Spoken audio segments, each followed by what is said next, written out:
Hello बच्चे लोग, कैसे हैं आप? आपको याद हो तो हमारी यूनिट 3 अध्याय 4 चल रहा है और जिसमें हम बहुत सारे टॉपिक डिस्कस कर चुके हैं और जिसमें रिसेंटली हमने पिछले वीडियो में ये पढ़ा था कि कोई धारावाही चालक यदि चुंबकीय क्षेत्र में रखा हो तो चुंबकीय क्षेत्र के कारण उस पर भी लॉरेंज बल लगता है, जिसका सूत्र बच्चों हमने पढ़ा था F बराबर ILB sin थीटा होता है। ILB sin थीटा होता है। इसमें I क्या है? तो चालक में प्रवाहित विद्युत धारा। L क्या है? तो उस चालक की वो लंबाई जिस पर लॉरेंज बल लगेगा। बी क्या है? तो उस चुंबकीय क्षेत्र की तीव्रता जिसमें चालक को रखा गया है। और थीटा क्या है? तो बच्चों चालक में विद्युत धारा की दिशा और चुंबकीय क्षेत्र के बीच का कोण है। अब हम अगला टॉपिक डिस्कस करें, मतलब अगला टॉपिक स्टार्ट करें उससे पहले कुछ बातें याद रखिएगा जो हम पहले इस अध्याय में पढ़ चुके हैं। क्या है तो ध्यानपूर्वक समझिएगा। यदि ये अनंत लंबाई का सीधा धारावाही चालक है और इसमें दर्शाई गई दिशा में आई विद्युत धारा प्रवाहित हो रही है, तो आपको पता होगा हमने व्यंजक स्थापित किया था। इससे d दूरी पर स्थित किसी बिंदु पर उत्पन्न चुंबकीय क्षेत्र की तीव्रता b बराबर होता है बच्चों μ0 बटे क्या होता है 4 पाई, ऊपर क्या होता है 2i और बटे क्या होता है d। ये चुंबकीय क्षेत्र की तीव्रता होती है। ठीक है बच्चों। अब एक तीसरी और आखिरी बात समझिएगा ध्यान से, वो ये एक नियम होता है जिससे दाएं हाथ के अंगूठे का नियम कहते हैं। और वो अंगूठे का नियम क्या करता है? तो वह जब किसी चालक में विद्युत धारा प्रवाहित हो रही हो तो उसके चारों ओर जो चुंबकीय बल रेखाएं होंगी उसकी दिशा को निर्धारित करता है। कैसे? तो ध्यान से देखिएगा। ये दाएं हाथ का अंगूठा और उंगलियों को हमने फोल्ड कर लिया है। यदि धारा अंगूठे की दिशा में हो तो ये जो उंगलियों का घुमाव है बच्चों, ये चालक के चारों ओर चुंबकीय बल रेखाओं को प्रदर्शित करता है, मतलब चुंबकीय बल रेखाओं की दिशा को प्रदर्शित करता है। और याद रखिएगा जो चुंबकीय बल रेखाओं की दिशा होती है वही चुंबकीय क्षेत्र की भी दिशा होती है। तो ये कुछ बातें याद रखिएगा। तो हम अपना अगला टॉपिक स्टार्ट करेंगे। तो अगला टॉपिक है बच्चों, जब दो समांतर धारावाही चालकों, अनंत लंबाई के दो समांतर धारावाही चालकों को रखा जाए और उनमें क्या प्रवाहित की जाए विद्युत धारा, तो उनके मध्य भी लॉरेंज बल लगता है, मतलब उनके मध्य बल लगता है। हमें उस बल के लिए व्यंजक स्थापित करना है। तो क्वेश्चन ये पूछा जाएगा कि अनंत लंबाई के दो समांतर धारावाही चालकों के मध्य लगने वाले बल के लिए व्यंजक स्थापित कीजिए और उस बल की प्रकृति की व्याख्या कीजिए। बच्चों बल की प्रकृति का मतलब क्या? तो आप जानते हैं बल की दो प्रकृतियां होती हैं, या तो आकर्षण या प्रतिकर्षण। तो हमें यह बताना है कि उन दोनों के मध्य लगने वाला बल कब आकर्षण होगा और कब प्रतिकर्षण। तो हम स्टार्ट करने जा रहे हैं, ध्यानपूर्वक समझिएगा। तो इसके लिए हमने क्या किया, तो आप देखें दो अनंत लंबाई के सीधे चालक तार हैं R तथा S, जो एक दूसरे के समांतर d दूरी पर स्थित है।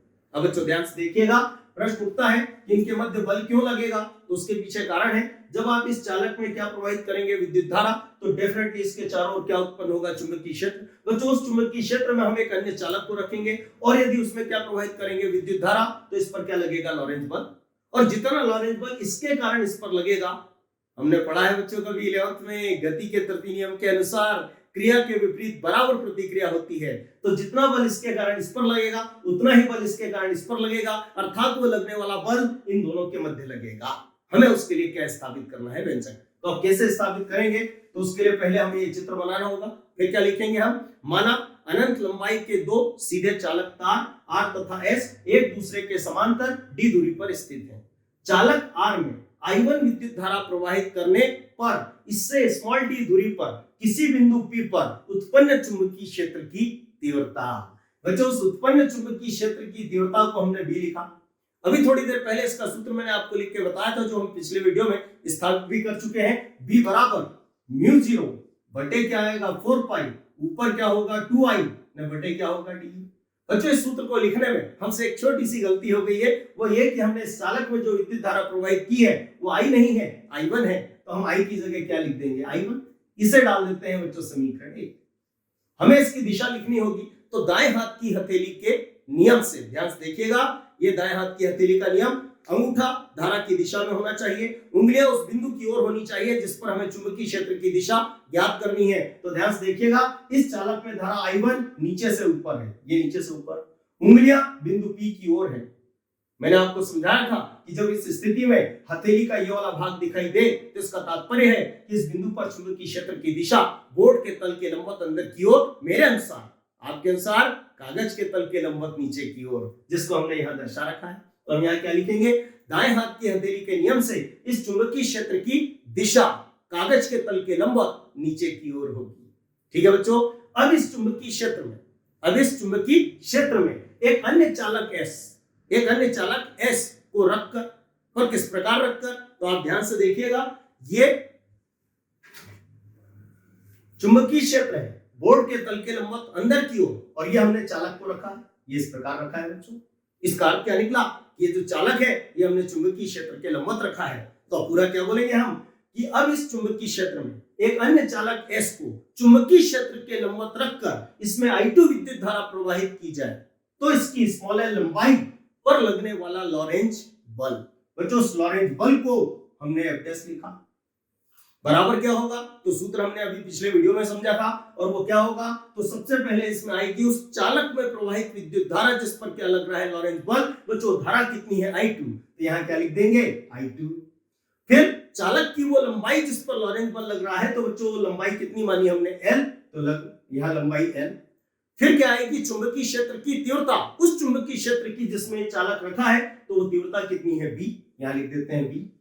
फिर क्या आएगा बच्चों साइन, और फिर आएगा चालक और चुंबकीय क्षेत्र के बीच का कोण। तो अभी मैंने आपको समझाया बच्चों कि चुंबकीय क्षेत्र यूं है और चालक इसके लंबवत यूं रखा है, अर्थात इनके बीच का कोण कितने डिग्री है, 90 डिग्री, तो यहाँ रख देते हैं 90 डिग्री।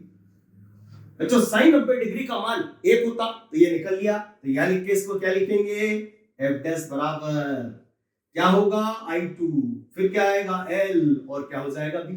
ठीक है बच्चों, इसमें हमें B के मान की जरूरत है, और B का मान समीकरण 1 में है, तो हम क्या लिखेंगे, समीकरण 1 से B का मान रखने पर, मैं रख रहा हूं ध्यान से देखिएगा, तो F' बराबर I2, फिर क्या आएगा L, बच्चों B की जगह B का मान क्या हो जाएगा, μ0/4π, ऊपर क्या आएगा 2I1, और बटे क्या हो जाएगा D। इसको थोड़ा व्यवस्थित करके लिखेंगे, तो यह लिख के हम क्या लिखेंगे, F' बराबर, पहले आएगा नियतांक कौन है, μ0/4π, फिर संख्या कितनी आएगी 2, फिर दोनों धाराएं I1 और I2, बटे में क्या आएगा बच्चों D, और फिर क्या आ जाएगा L। बच्चों ये है L लंबाई पर लगने वाला बल, पर हमें ये नहीं चाहिए, हमें चाहिए प्रति इकाई लंबाई पर लगने वाला बल। तो हम क्या बोलेंगे, अतः चालक S की प्रति इकाई लंबाई पर लगने वाला लॉरेंज बल। ठीक है बच्चों, तो उस लॉरेंज बल को हम क्या लिखेंगे, F। अब प्रश्न उठता है इसका मान क्या होगा, अरे तो जब L लंबाई पर लगने वाला लॉरेंज बल कितना है F', ध्यान समझिएगा, L लंबाई पर लगने वाला लॉरेंज बल कितना है F', तो इकाई लंबाई पर लगने वाला कितना होगा, आपको ध्यान है कि मैं संदर्भ लिखवाऊं, ध्यान से देखिएगा, तो उसके लिए हम इसमें इसका क्या दे देंगे भाग, तो F' बटे क्या हो जाएगा L।